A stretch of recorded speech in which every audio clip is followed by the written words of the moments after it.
வேலை கிடைக்கும் கிடைக்கும், கல்யாணம் ஆகும் ஆகும், குழந்தை பிறக்கும், வீடு கட்டலாம் எல்லாம் இப்படியே தலையை ஆட்டிகிட்டு இருக்கீங்க.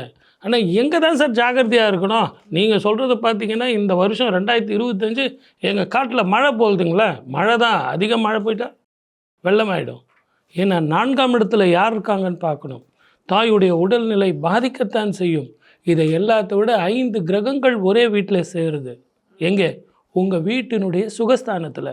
இரவு பயணத்தை தவிர்க்கணும், மிக ஜாக்கிரதையாக இருக்கணும். 2 வீலரில் 3 பேரோட போனேன் சார், 4 பேர் போனோம் சார், நைட்டு போலீஸ்லாம் பிடிக்காது சார், அதனால் எங்கள் ஆஃபீஸில் லேட்டாக போகும்போது நாங்கள் 3 பேர் போனோம் சார். அதெல்லாம் வேண்டாம். நிதானமாக போங்க, சேஃபாக போங்க, பொறுமையாக போங்க. இப்படி 5 கிரகங்கள் உங்களுக்கு ஒரு சேர இருக்கும்போது மிக கவனமாக இருக்கணும். நிதானமும் பொறுமையாக இருந்தால் எல்லாரும் நினச்ச வெற்றி பாதை உங்களுக்கு மிக சீக்கிரமாக கிட்டும். வெற்றி கிட்டும். வாழ்க வளமுடன். All the best.